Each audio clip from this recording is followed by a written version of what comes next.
Well, good morning, everybody. I'm sitting on my special chair here. This is a miracle chair. It came from Kiwanis and half price. And I purchased it, removed the tag, and then we're wandering around the building for a while. And I come back to get my chair, and it was gone. And I felt, oh, this is terrible. Somebody else took it, bought it, it's gone. So I traced down one of the soldiers there, and fortunately I got the right one because he was moving a lot of things around, and he says, well, I moved some chairs. He says, this it? No. Is this it? No. We went through 3, 4. There it was, hidden among things. So I didn't lose it. It's back here. It's a swivel. It was the only one like there. And so I felt it was a Christmas miracle. So we're talking about the book of James 1. And I started studying James a little bit. Let's see if I can get this a little closer. And it's interesting that the first thing you kind of run into is, well, Gary did a good job of describing the banner, and then it's asking faith in the headliners. But when you get to the book itself, the first thing you run into is the general. So you're wondering, what is this book going to be about? And the general is in all caps. Think about that. And when you translate it into numbers, well, you pretty well know what it comes out to, 1611. So what do we have here? The book of James through to the book of Jude are very special because Jude is the only other book in the Bible that starts out with the general. Now, Peter and John have a general, but it's used in a totally different way. Now, this is a military term, and so what it's telling us is from James to Jude, and notice who's in here. We have Peter, James, and John, that famous trio. And then we throw in and attach Jude in the end, which is a brother to James. And he's called the general. So I looked at this. This must be a military manual of how to live the Christian life as a soldier in a war-torn world. How are you going to live your life as a soldier? And you got to know how to spell soldier.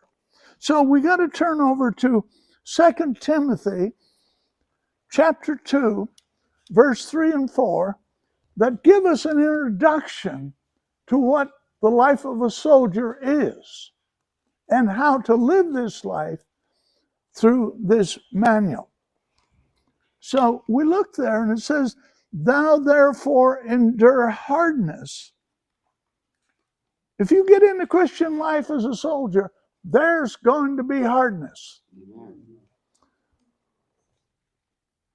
As a good soldier of Jesus Christ. Let's see if I can pick out a pen that can write. We got soldier, Souldier.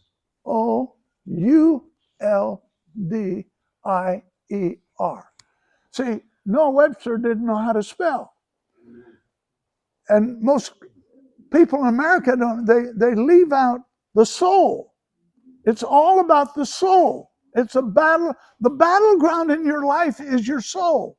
That's the war zone. And you got to know, when does soldier come out in numbers? If you use the system that I use, dealing with consonants, vowels, and liquid letters, and there are many different numerical systems, but this is the one I prefer. It comes out to 33 or Jesus, because it's Jesus in you that makes you the good soldier. Amen. So you read this next verse that's almost scary.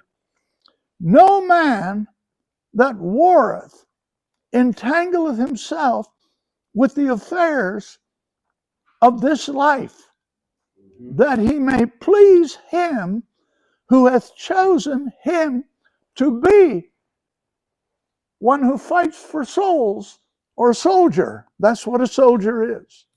You see the picture. And that's why getting out this book, the 1611 Bible, whether you choose black, brown, or tan, the guts is always Jesus, the centerpiece.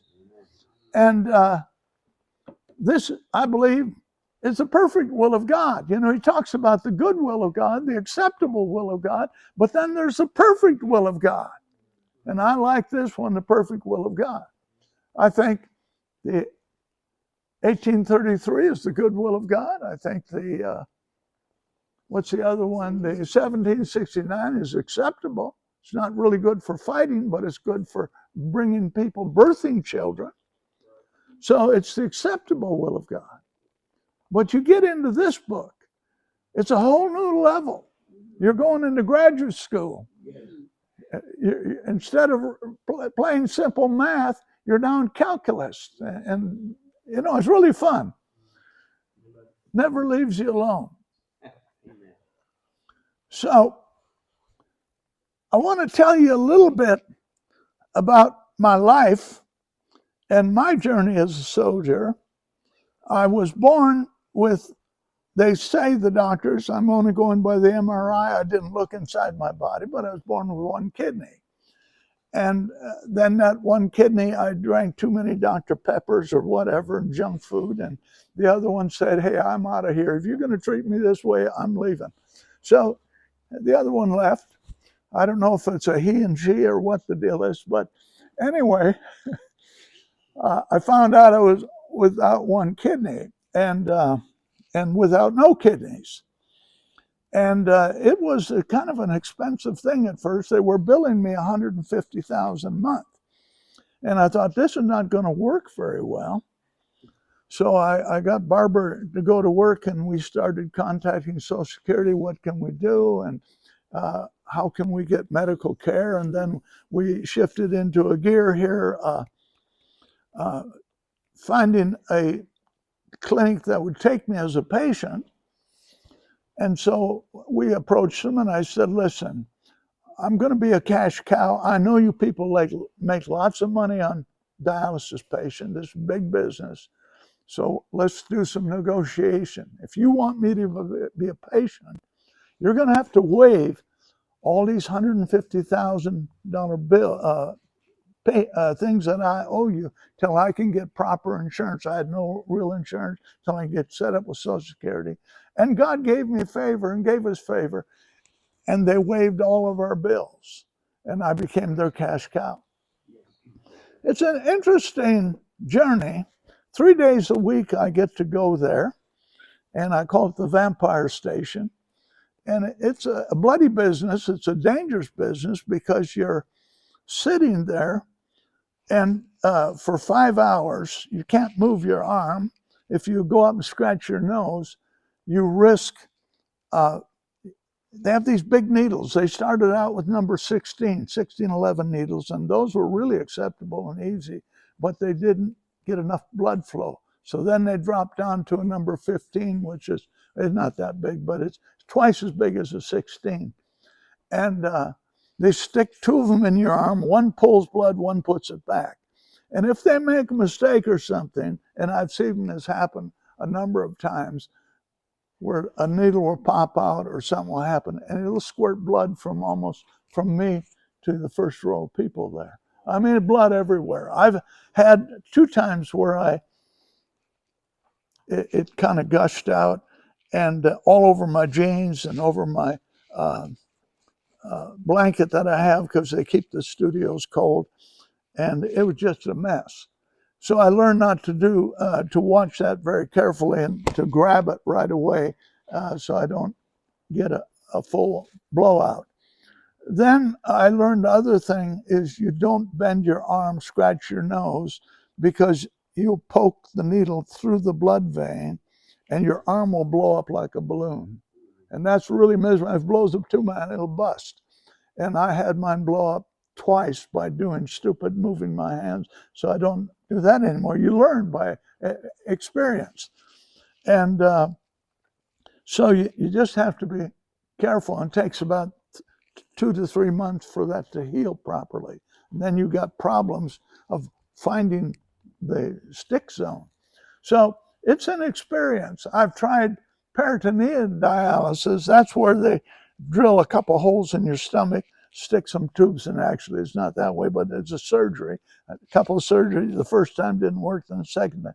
And it ended up being 12 hours a day, 7 days a week. I said, this is not going to work. I'm not here just to be on dialysis to keep me alive and then watch TV for a couple hours and then I'm done for the day. So I went back to hemodialysis. They asked if I wanted to have teach my wife how to stick me and do it at home, but that was still 5 days a week, and Barbara was scared she was going to kill me. And so she didn't want to do that. So, and I thought, well, the best option that I have left is hemodialysis 3 days a week. So there I use that for telephone time. So if you need to call me, that's a good time. And I get to watch a little Gunsmoke, Lone Ranger or something like that every now and then just to pass the time enjoyable. So I've made it an enjoyable trip. You might as well enjoy whatever suffering you got to go through. Take it as the Lord is there. He's teaching you something. Just use it for prayer. Use it for meeting. I meet nurses. I got a wonderful nurse named Troy, and he's a boy nurse. He ended up going to a college that my younger brother was student body president, and my older sister married the president who was president over the whole denomination, over the college. So I'm very related to the college. So we've had a lot of great conversation. He's already got himself a 1611 Bible, a code book and stuff, and we're working on him. He wants to figure out when he can come through the museum. So we have 3 days a week. I have some really good conversations with a lot of people. Well, when you come home after dialysis, you're kind of spent. I've never drank a bottle of beer in my life, but I've tasted it. I thought, this is ugly, awful. And I've tasted a few things, smoked a few things that I shouldn't have. But I don't know what a hangover is, but every time, about an hour after dialysis, I just kind of slump down and all I want to do is sit in a chair and pass out. Whatever. So then Barbara and I, after we've had a little supper, we kind of have like a movie night. We try to find movies of true stories and just enjoy things. But every now and then we watch a Christmas movie. And this is Christmas time. So I want to tell you this Christmas story. I turn on this movie and they're playing them Away in the Manger. I thought, hey, this is going to be a good movie. Then they play another Christmas song. And by the time they got done, they'd play like Hark the Herald Angels Sing, Joy to the World. I mean, they covered the gamut. I thought, this is really going to be a really fun experience. And then comes Santa Claus. What is Santa Claus doing in this Christian movie? And they bring in the character, this lady. She's in poverty. She has a little daughter. Her husband has left her. She's living in her car, sleeping in her car. That was her place. She had a little restaurant she would hang out in the day, and they let her put some of her little artwork up there, but she never put her name on it. And a number of people were buying her artwork and trying to guess who is the lady behind the artwork. So one night while she's sleeping in her car, I think by this time Barbara had fell asleep. She usually falls asleep after about 15 minutes into the movie. And then I have to wake her up at the end of the movie. So my chore, my suffering is to stay awake so I can inform her what the movie was about. So the lady's sleeping, and her little daughter, for some reason, decides to get out of the car and wander around to find something. I don't know what she's looking for. But she collapses out in the street the mama wakes up and she says, whoa. Oh, before this, I'm sorry, I missed the most part of the story. During the early part of the movie, they were crucifying Santa Claus. This is a replay of Christ in reverse. Everybody's coming against Santa Claus and speaking against him, including this woman and the little girl. And Santa Claus gets so discouraged, he puts his uniform on his arm, walks down the street, and he's going to throw it away. And no longer is there going to be a Santa Claus. So you see the drama here. I said, how in the world are they going to pull? They got Christian songs going in the background. Santa Claus is throwing his uniform in. He's no longer going to be a soldier for the Satan. And this is all going to end pretty badly. And Jesus is going to be the hero. That's what I thought. But au contraire, the devil has a way of spinning things. So the girl is found out in the street. And of course, she's deathly ill. So we got to get an ambulance, which we can't afford, but they had to do it. Bring her to the hospital. The doctor treats her, brings her back to somewhat of reality and says, I think she's going to be okay. So then he starts asking, we got to bill this lady. So what's your name? And all that stuff. And then it comes, what's your address? Well, she's hemming and hawing. She doesn't know what to do because how are you going to give my address is a 65 Ford Coupe or whatever it was. That wouldn't work. But then the miracle of the hour, then appears Santa Claus. Out of nowhere, he's there. And he says, her address is, and he gives her his address. And then he takes her and her little child into his home and becomes the hero of the movie. And now Santa Claus is restored to his kingdom. What a picture. And then what happens is Santa Claus helps her be discovered as an artist. She gets a job managing an art studio, and they give her a free room for a whole year. Scott would like that. They give her for a whole year and give her a nice salary. You see, this is working out, and Santa Claus is constantly getting better. And by the end of the movie, he is like Jesus coming on Palm Sunday. He's the hero of everything. So then you have the credits. And it's the longest credits I've ever seen in a movie, and I'm probably the only one in the world that watched all of them. I think like 10 minutes of credits. And right at the last part of the credits, they come in with a totally new song. Jesus Christ came to this earth, born as a king to save the world. What a interesting movie. You can just see the playing, the doubleness in it. Well, I tell you all of this to help you know and realize that I'm Santa Claus. Now I want to tell you my Santa Claus story. I want to show you how you can be deceived. When I was I've always been a worker. When I went to Seattle Pacific College, the first thing I did is want to get into gospel teams. The next thing I know, I was appointed head of the gospel team department, which came with some real nice perks because I was probably the only student on the whole campus, Seattle Pacific College, now university, that they gave me a beautiful office with all the professors. They had a whole building for professors. And right in the middle of this building, they gave little Howard an office. 2 paid secretaries, and I got that I chose, and then a paid personnel person that I use whenever someone applied to, I want to work in gospel teams, I would send this guy to them, and he would interview them, do a background, kind of the checkout, so we're not getting a bunch of crazies. And Glenn Oswald was his name, which was a curious name because that was near the time Kennedy was shot. But he was really a great fellow. And so then he would report to me. We conducted like 400 gospel team meetings in 1 year.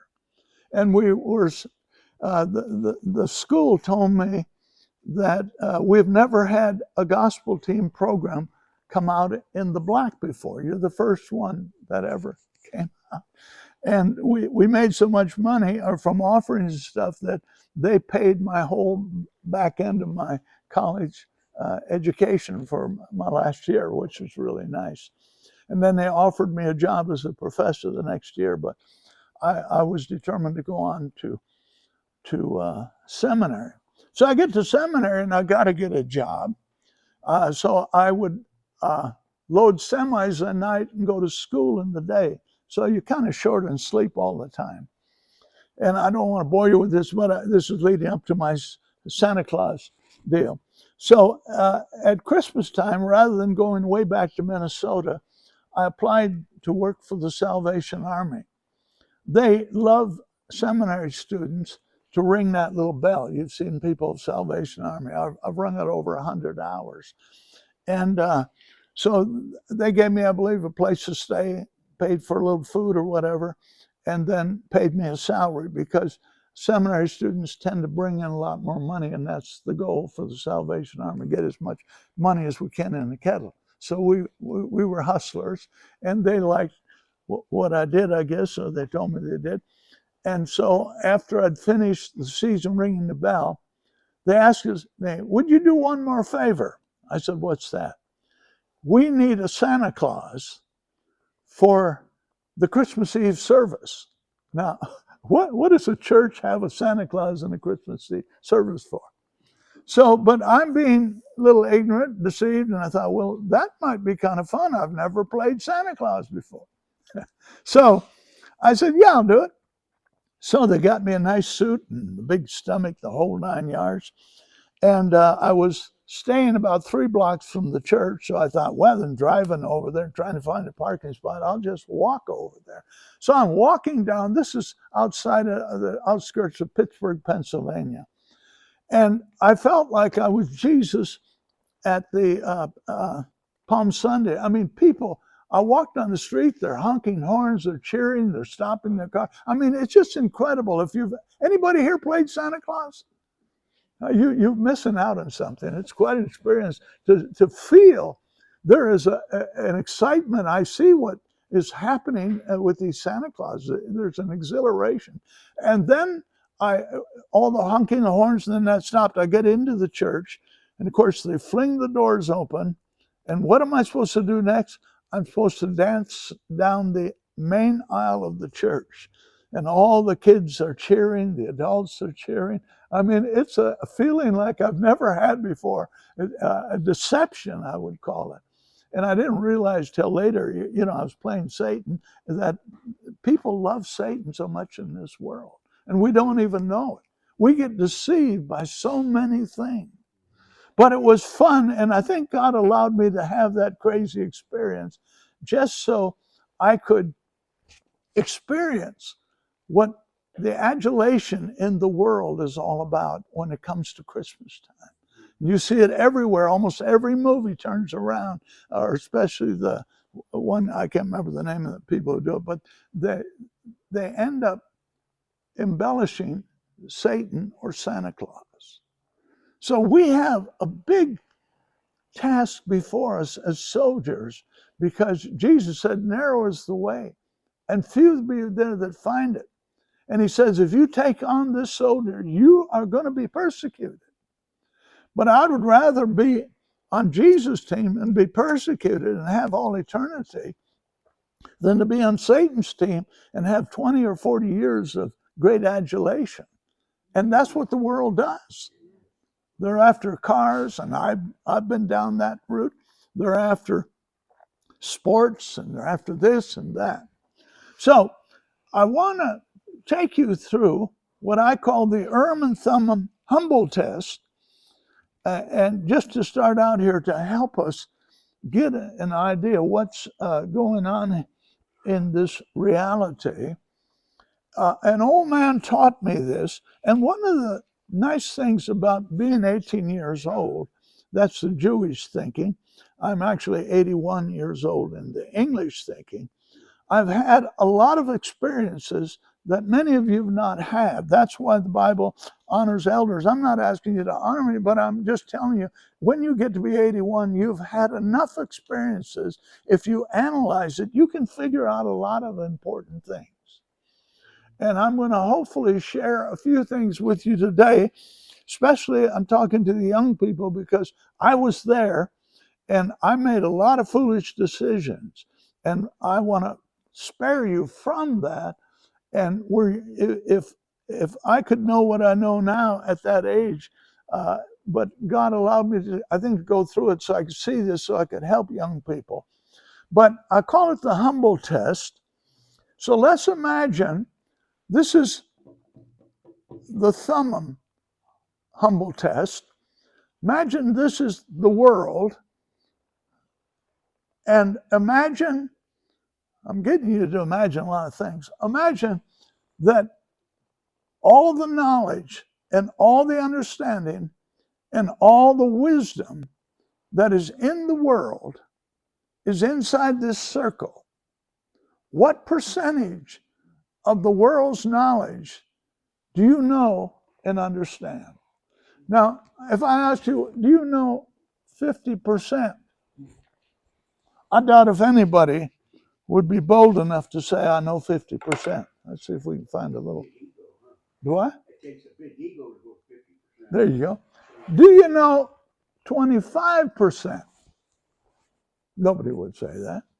Do you know, say, 10%? Nobody knows that. How about, let's just say, for the sake of argument, you know 1%. Stop and think for a moment. This is a humble test. That means 99% of all the world's knowledge and experiences is outside your realm of knowledge and experience. So you always have to think, I could maybe learn something.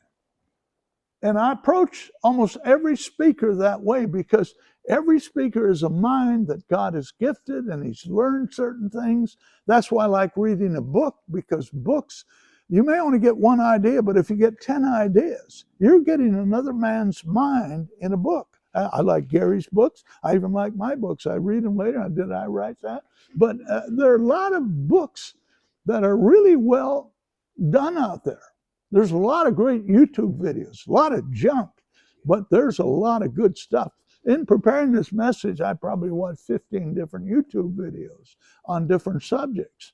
3 from Robert Breaker, and I go around. The most impressive one was by L. Moeller, and I like him because Jack and I, basically through Jack, we used to do business with him. He's president of the largest seminary in the world, and so I wanted to see what does he have to say on this subject. And it was very intellectual and very stimulating. I disagree with him, but I still like him. And I had a cousin that taught at his seminary. So that concludes that. That's pretty easy. The second one is the Urim test.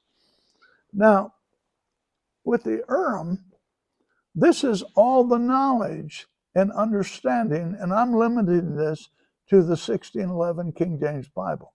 What percentage do you know? Does anybody in here boast that they know 50%? I doubt it.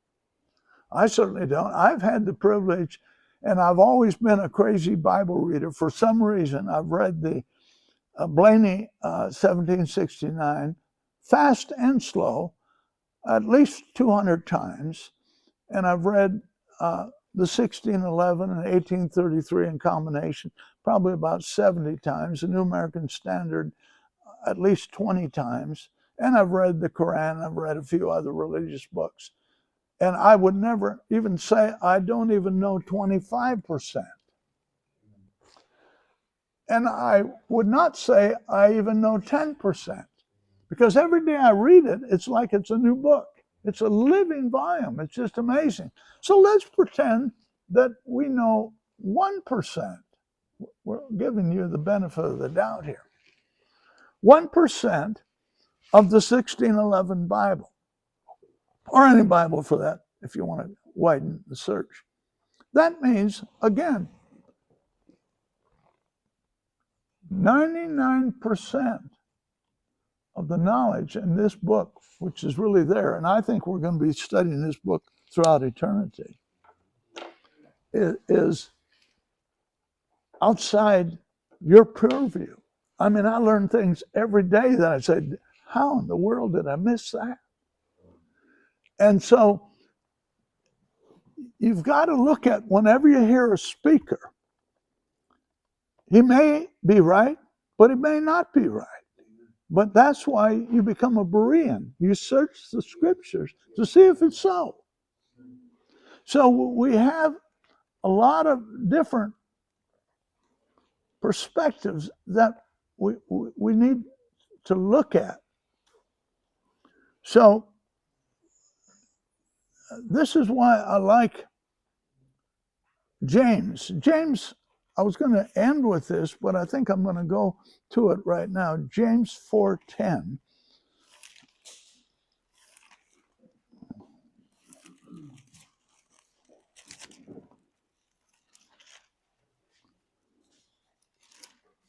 Kind of gives you the solution. James 4. Oops, I'm in the wrong book here.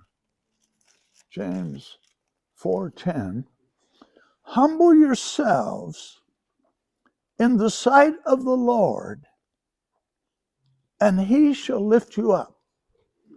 This is the entry to every soldier coming into this program. You want to learn how to get lifted up and how Jesus works through you. Humble yourselves.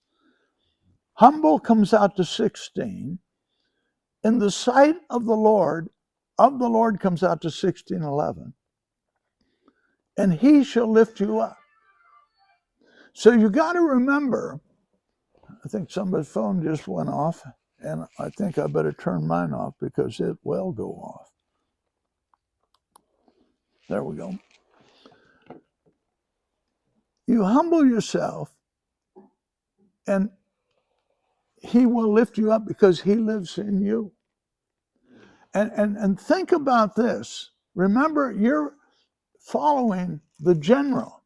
That's a leader. I don't know if you've ever met a general or met an admiral. I've had the privilege of being with an admiral. I've had the privilege of staying in a fellow who was the head of all U.S. forces in a certain area in Germany. I stayed in his home with him. I've had the privilege of knowing people in the Pentagon that would brief the head of the Department of Defense before he briefed the president.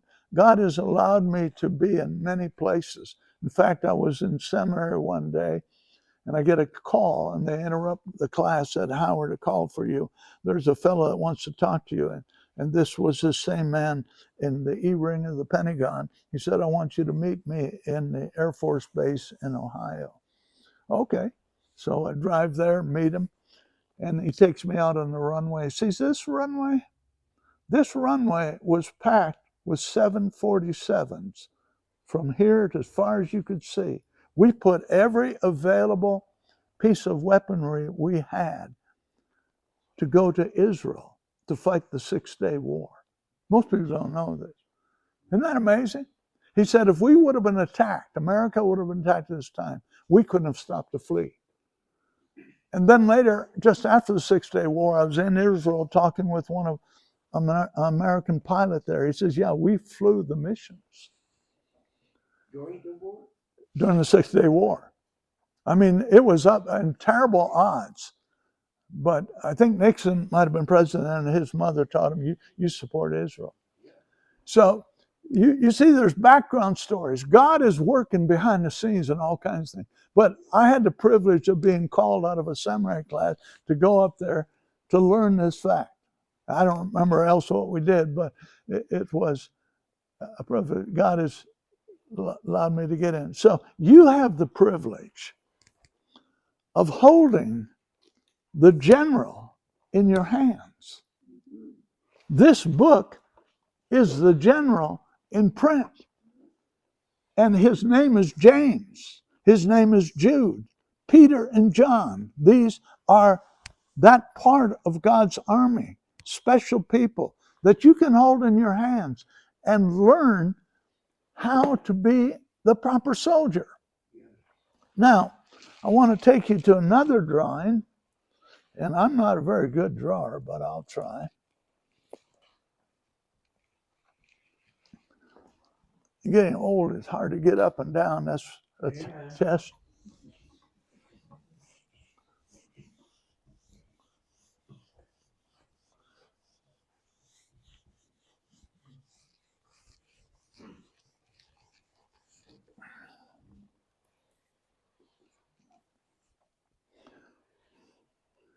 One of my things was not art, being an artist. Gary is an artist that can make jewelry and all kinds. I can't make anything in art, but so you're gonna. I don't know if this one works very good. I'll try.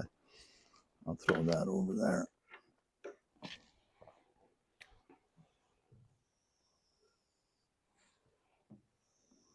So you're gonna have to use your imagination to help me with this.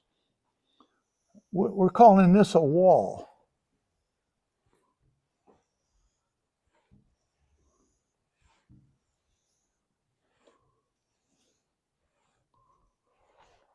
See, that's a wall. Now, this is, each one of these things here we'll call a brick. Now imagine that this is all the words in the Bible, and each word is a brick. So we have this big, beautiful mosaic. One of the privileges I had in life, which I've had so many, it's unfair, I think, is I came across a guy named Harry Kahn. Now, I don't know if any of you young people, and this is, I hope, full of good advice. I used to keep tabs or a booklet, I don't know what you want to call it. And every time I heard of somebody famous, I'd try to get their name, their number, what they did, what they liked, what they didn't like. Because I figured that's going to be useful later in life. And think about that, young people. And so somehow I was in Seattle, Washington. I hope you like some of those stories here. I was in Seattle I don't even know why I was there, but I was there. I graduated from seminary and college, and I'm back there. And Dr. Klein, who wanted me to marry his daughter, and we were good friends. He was the head of the religion department, and we were great friends. And he calls me up, and he says, we need to get together. And we wouldn't be here if it wasn't for that phone call.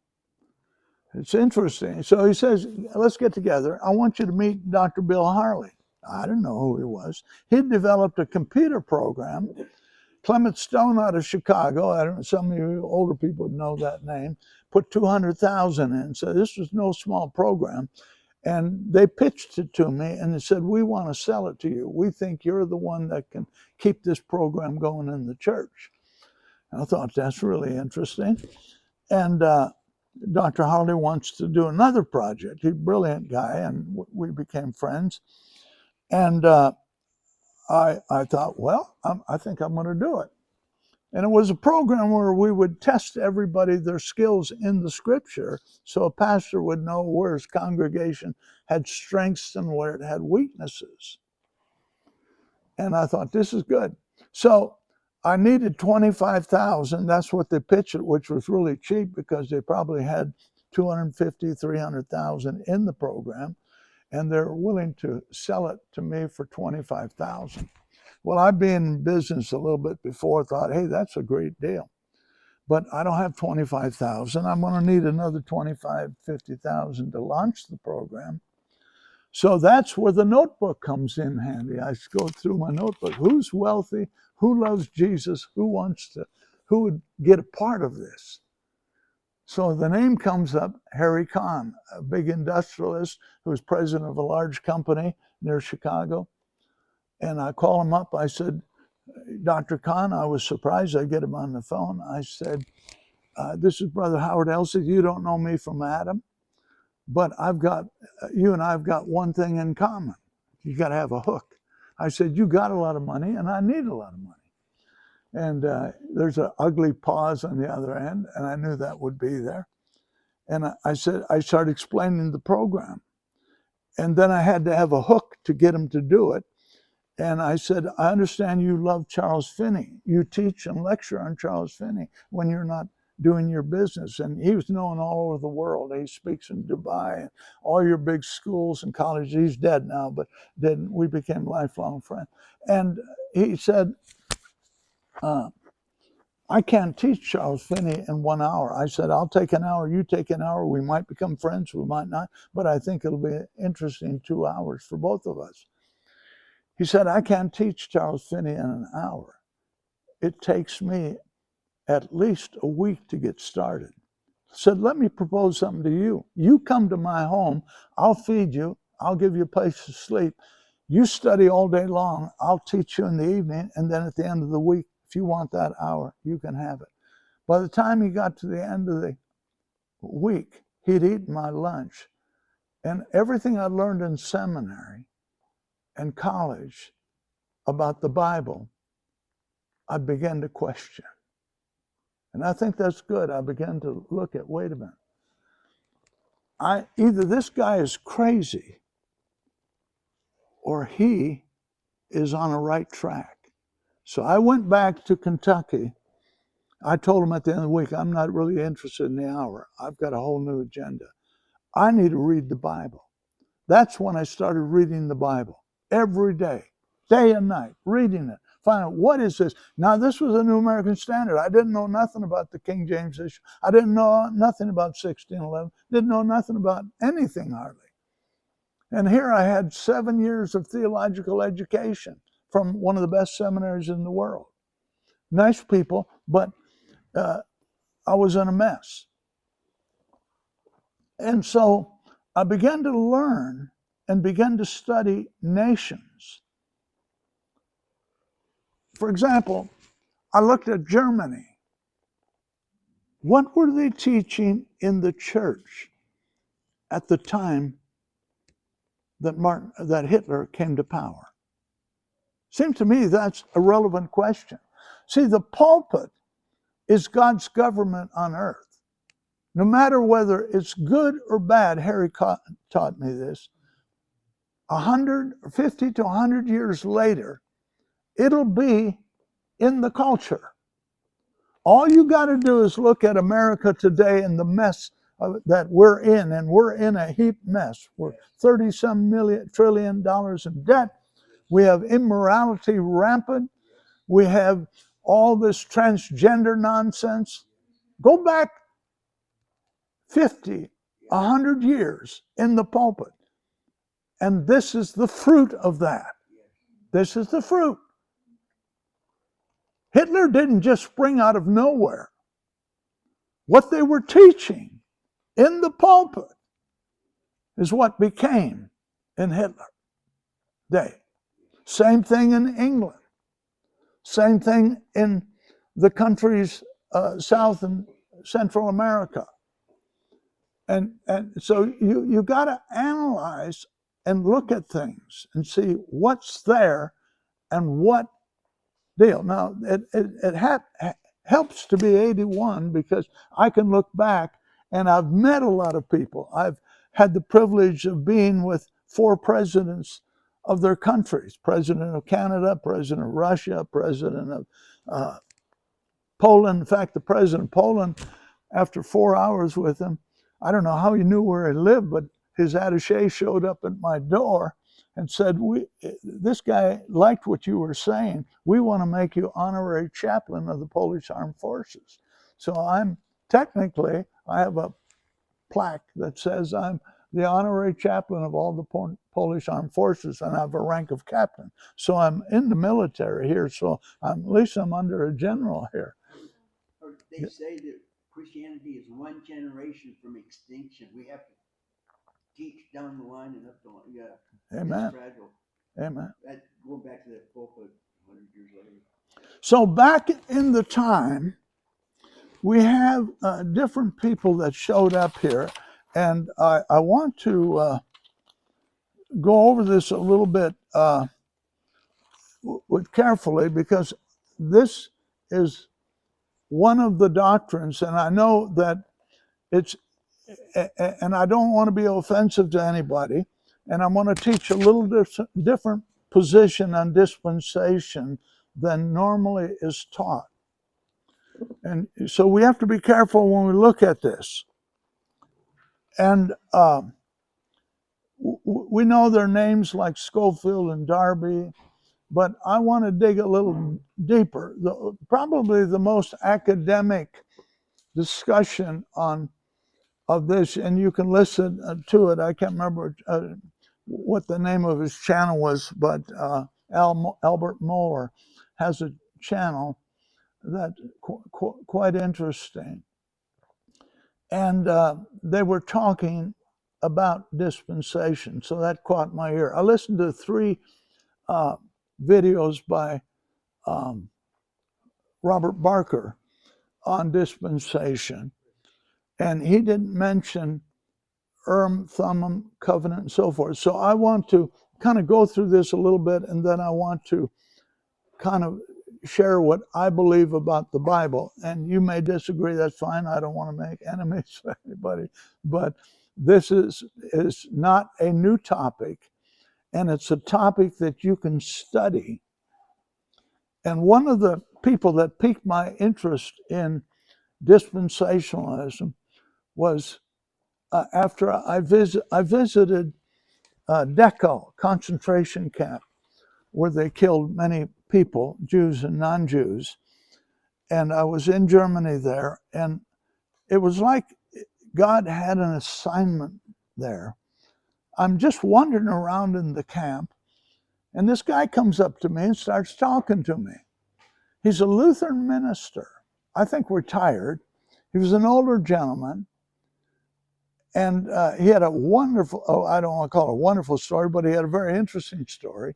He said, I was in this very camp under Hitler. I was chained or handcuffed, whatever you want to call it, to a Catholic priest. And the Catholic priest literally died basically in his arms when they were chained together.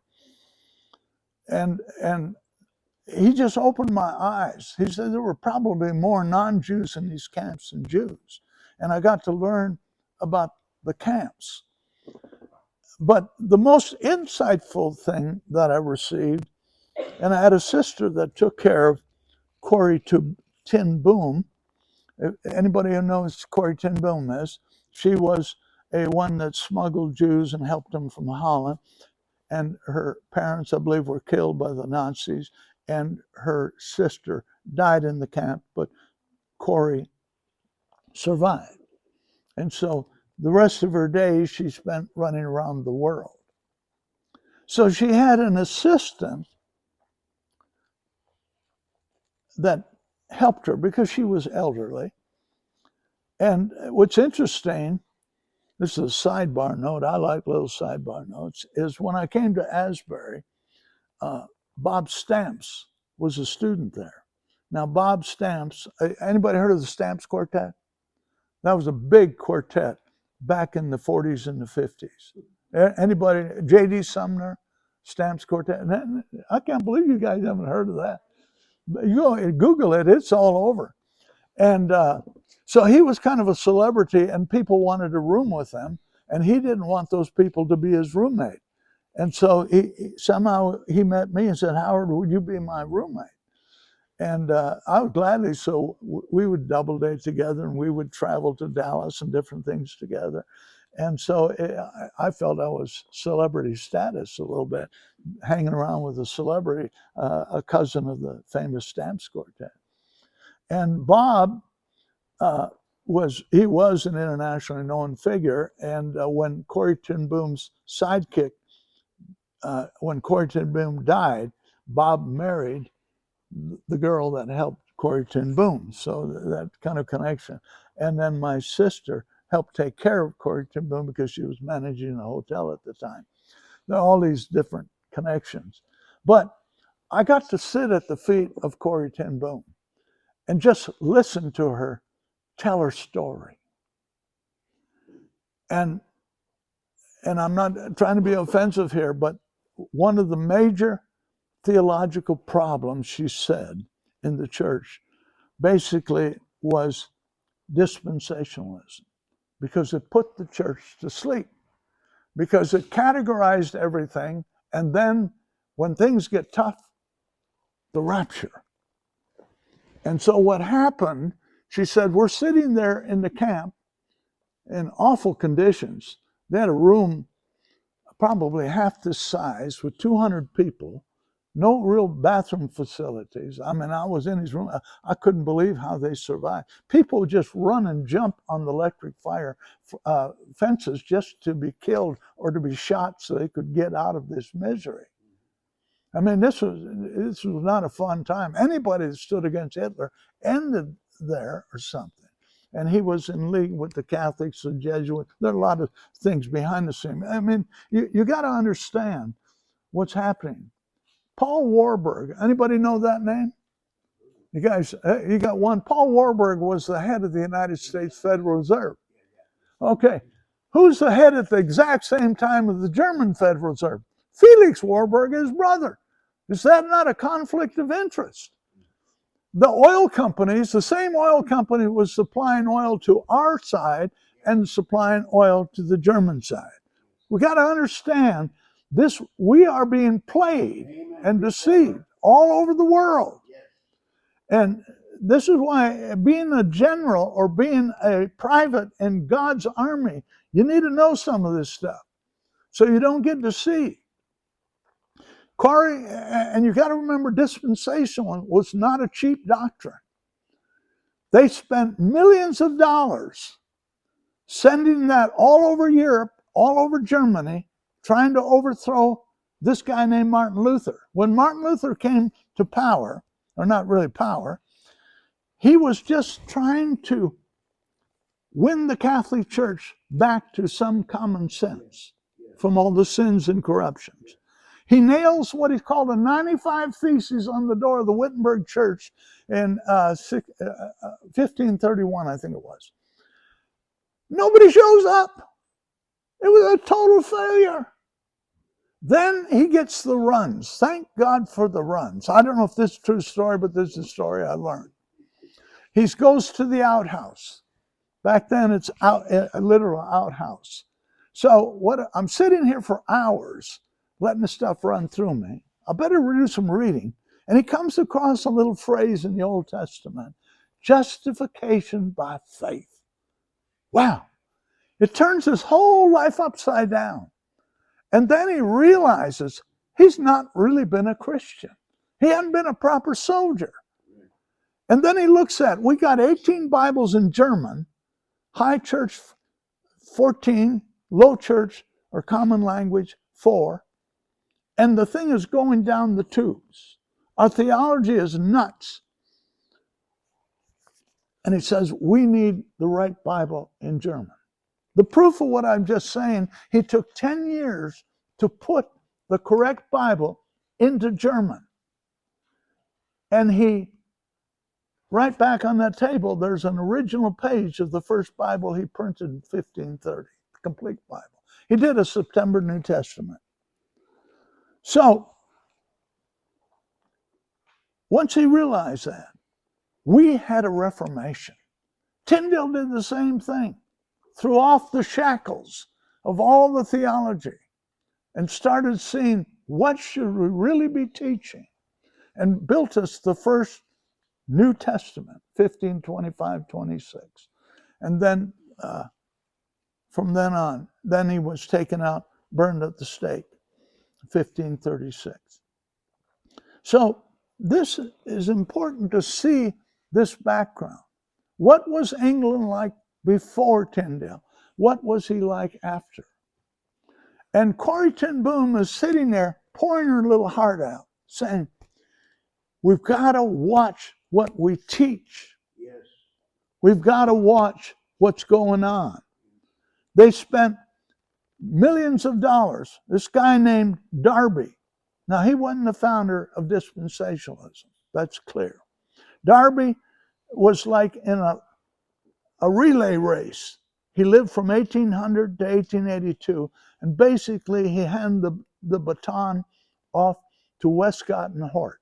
He's called the father of dispensationalism, though he never used the word dispensationalism. The word dispensationalism was never really used till 1927. But a little lady named Mary McDonald, 18 years old, was having some seances, whatever, and she was relating to Darby. Darby was a defunct lawyer, a lot of different problems, but he had a father who inherited a castle. He was rich, and somebody was pouring lots of money to get dispensationalism taught in Europe and Germany and in America, because they know they could bring wars about because of it. You watch this thing, how it happens. Then comes along C.I. Scofield, another Jewish lawyer who failed, who ran away from his wife and kids and debunked them, got arrested for something, I don't know what. He lived from 1843 to 1924. In 1909, they published the Scofield Bible. People said if you didn't have a Scofield, you didn't have a Bible. But how do you print tens of millions of copies? And they persuaded Oxford to do it. Now, they were considering pumping out the Thompson Chain Reference Bible. Anybody had one? That's a very good Bible, taking the opposite position. There are two positions here: that the covenantal and the dispensational. The dispensational will look at the wall, and they're looking at the bricks. The covenantal are looking at the whole wall. But the covenantal were not always the best either. They were the Presbyterians, they were the Calvinists, and they were that whole group. Satan often takes two groups, pits them against each other, and they're both got problems. So we've got to understand and think bigger than this. So, but Scofield put in his notes, and he became the one who they used. And he was tied in, Darby was tied in with the Jesuits, Scofield, the Jesuits, and the bankers. We don't know who financed him. A lot of people have suggested it was the Rothschilds. It looks like that could be true. I have no proof of that. But to print tens of millions of dollars worth of Bibles back in 1909, you had to have a pretty big pocketbook. We know that. And they got them spread out all over the United States. The Dallas Seminary was a spring out of this here. Many seminaries, Bible colleges sprung up as dispensational, and then the opposite camp created a war. Now, I'm going to suggest some crazy things here, but after listening to Corrie ten Boom, I think she had meat in the game. Her life was in the game. She lost her family. She'd been to church there in Holland. She knew about the church in Germany. And you can check this out, what German church. That's one of the things I like to do is before I looked at the Civil War, I tried to look at what are the seminaries teaching up in New England. What are they teaching? And they were all striving in what I could find. We got to get rid of the King James Bible. Then what are they teaching in the South? They're both using the 1769 Blaney text. How in the world are we killing each other's kids? When the Bible says clearly here, I like this, one of my favorite passages, I'll read this, Wisdom of Solomon, chapter 18. If you haven't got this underlined, you should, because this goes along with, we're going to fight a battle here. This is going to be a warfare. Thine almighty word leapt down from heaven out of thy royal throne as a fierce man of war into the midst of a land of destruction. Exodus 15:3 says God is a man of war. So what are we worrying about? The two problems after Adam and Eve sinned in the garden, the two problems are sin and iniquity. And God does something really amazing. You look in Exodus 20:20.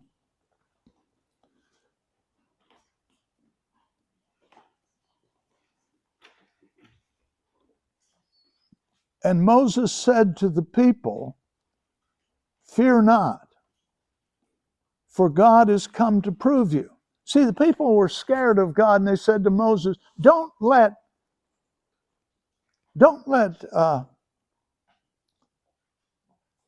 God speak to us. You speak to us. We want man to speak to us, not God." That's still the same problem today. Churches flock around the man. The Catholics flock around the Pope. They don't want God to speak directly. And they said unto Moses, "Speak to us, and we will hear. But let not God speak to us, lest we die." And Moses said to the people, "Fear not, for God has come to prove you, that his fear may be before you, before your faces, that you sin not." Now we see the root of the problem is sin. When God came to bring the Ten Commandments, I hope you know he brought 20,000 chariots with him, put a big parking lot there, brought in a hotel, brought food and fed the people. You can find this over in Exodus 24. We won't go there now, but this is interesting. Psalms 68, I believe, tells about this too. This is a big program. He did all of this. Jesus came down to this earth with the same mission that he's always had, the same mission God has always had. Not a dispensation. Same mission is to eradicate sin. So he started establishing covenants. People think that grace, there's an age of grace. I don't believe there's an age of grace. Grace has always been here. We look at this situation over here in Genesis chapter 6, verse 8. And Noah found grace in the eyes of the Lord. Think about that. How did grace get way back there? Grace has always been. Noah found grace in the eyes of the Lord. And he walked with God. He was perfect in his generations. So grace is working way back there. It's always been. The program has always been grace and trying to get people out of their sins so they can forgive them. God, it says, saved Noah. Well, how did he save Noah? He was saving. That's long before the cross. The little cross, the inner cross, the cross came long before the physical cross. And Jesus was telling people, take up your cross daily, even before the big cross. So we got to understand the key doctrine that I see for rightly dividing everything that's found in every verse in the scripture is this thing called Urim and Thummim. Now, we don't have time to go deep into that today, but the high priest had a breastplate. Behind it was Urim and Thummim. It wasn't stones that lit up and all this jolly junk descriptions. I shouldn't talk that way, but that's the way I kind of feel. 1 Esdras 5:40 tells you it's doctrine and truth.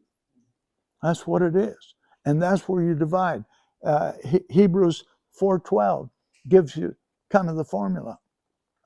So I was getting to tell you, going back to Germany, I had the privilege of studying in Germany. This little phone call, we wouldn't be here today if it weren't for that phone call. And Brother Harry came to me one day after we became friends and said, listen, would you be willing to go to Germany or go to, actually it was Switzerland, but it moved to Germany to study under Dr. Gordon Olson. Gordon Olson developed the power steering for the international tractors. Very genius engineer, could have been the head of all international farmer equipment, but he turned it down to study this book. And yeah, I'd gladly do that. All expense paid trip to Europe. Why not? So I'm going. Thank you.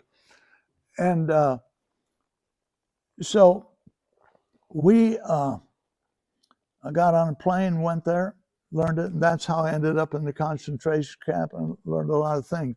But one of the most interesting things is the place they placed me as a student to live, and the lectures were in a castle called Herlock. And I'd never been in a castle before. I have the privilege now of owning a lot of furniture from a castle that was shipped over from Europe. And I like crazy quality things. And so what I was there, I had a roommate from Cairo, Egypt, but the thing I couldn't take my eyes off was the floor. It was a beautiful floor. If you know what a herringbone floor is, you know what a herringbone? They're a little piece of wood about this long with like a V end. And then you fit this whole thing together like a big puzzle. Absolutely beautiful. And I'm sitting there thinking, how in the world in the 1600s or 1700s, whenever this was built, without any power tools, they could build this beautiful floor. And then I got to thinking, what if I took a hammer and a chisel and started busting out boards to take them home as a souvenir, maybe 10 or 15 boards? What would I do to the floor? I would ruin the whole beauty of the floor. What would happen if I took a few bricks out of the wall and try to build a doctrine? I'd ruin the whole beauty of the wall. You see the Lutherans, the Baptists, the Catholics, everybody takes some bricks out of here and they make a teaching and they miss the whole wall. You see, I'm hoping to see this here. Now, let me just go over the 7, 8 areas of so-called what do we call that? That doctrine that I'm teaching? Dispensationalists. Yeah, so thank you. I get a senior moment here now and then. That's what you get when you get an old person. Okay, the first age that most dispensationalists go along that Schofield taught, and I got this out of a pretty well-known biblical kind of a commentary. It wasn't a commentary, it was some theological book. But they said the first area, innocency of Adam and Eve. Genesis 1:3 to 3:6. Conscience, Genesis 4:1 to 8:14. Civil government, Genesis 8:15 to 11:9. Then was the promise to Abraham, Genesis 11:10 to 18:27. The Mosaic Law, Exodus 19 to Acts 1:26. Grace, Acts 2 to Revelation 19:27. Kingdom and the millennium, the end. So you have this kind of thinking there. And let me go back here in my notes here. So I look at that, and I don't know how much longer I'm going to go. How much longer can we go? Is there any limit here? No. Okay. 12:46. Should I turn the video off and then let it go again? Turn it on again. Maybe I'll do that. I'll do it part 2 so this doesn't get too long here.